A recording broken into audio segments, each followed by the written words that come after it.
Hi friends, आपण माने केमिति अछंती। आशा करूछि कि आपण माने भलर थिबे। मु बहुत भलर अछि। आज होछि गोटे बड़ शुभ दिन आम सब भारतीय मानक पई आ सब हिंदू मानक पई सब कौन कहते राम भक्त मानक पई राम आसुछंती अयोध्या को प्राण प्रतिष्ठा दिवस आज केते बड़ दिन।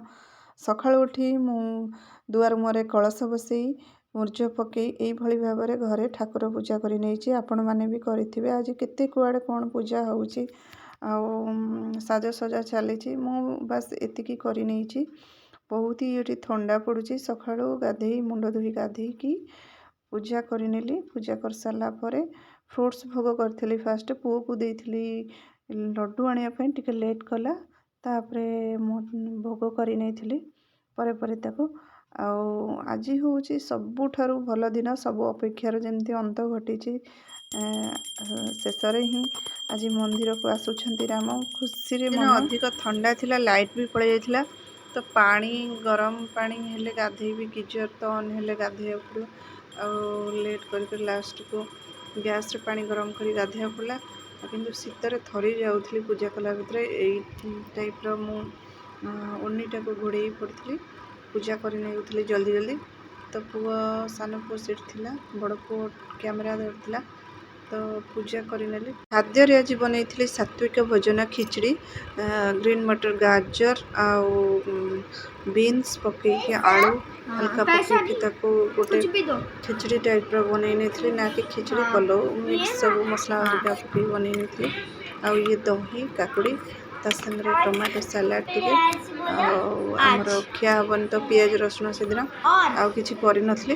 बस शीतर भी खाद्य माने डाइजेशन होनी से पूरा नॉर्मल खाद्य बहुत टेस्टी भी थिला माने हल्का भी थिला सिंपल खाद्य। ये होछि नेक्स्ट दिन रो वीडियो।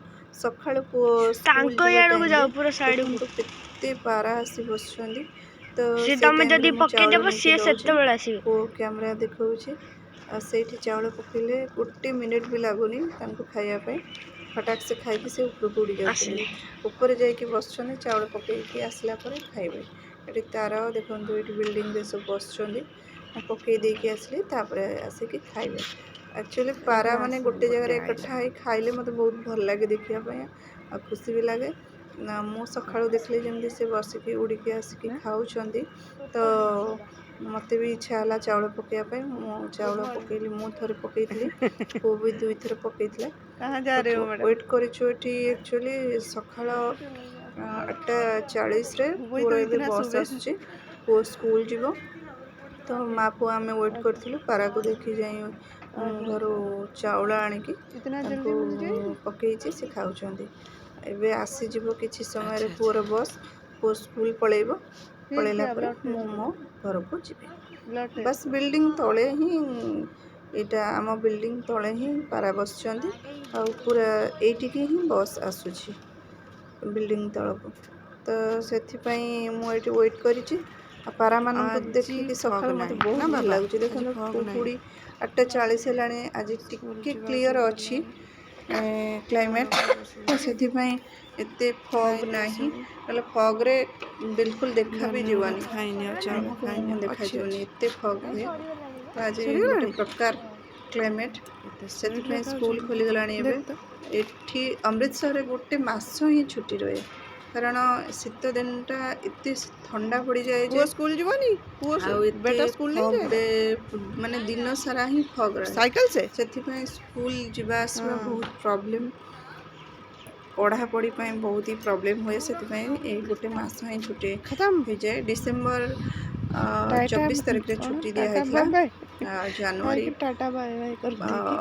22 तारीख रे तो राम मंदिर प्राण प्रतिष्ठा यहाँ 23 तारीख दिन रही 23 तारीख रे स्कूल खुला लगभग पूरा मासे ही हो जाता छुट्टी। आज मोर स्कूल खोली एक्समास पर एक्समास छुट्टी पड़े ना। हाँ तारा कितने उड़ुचंती तो मुझे छाड़ियापी आम छिड़ा होचु रोड उपरे बस आसी पड़े से जीव एवं टाइम हो 8:30 तो पाखे स्कूल फटाफट पलैब नहीं बाबा 10 मिनिट जाए पहुँचे देवे तो तार अंकल बस अंकल जाइए से क्लास करिवो आज क्लास माने फग देखा जाए कि धुआं धुआं ना परिष्कार अच्छे भल अच्छे शीत अधिक पड़ुଛି अमृतसर तो शीत अधिक समस्ते जानते शीत जमी गाल सीझी जाऊँगी चलते बस आसला छाड़े सी जीव बस रे बस बाइक रे देखना कुकुर मैंने सका कुकुर को शीत होनी सतरे दौड़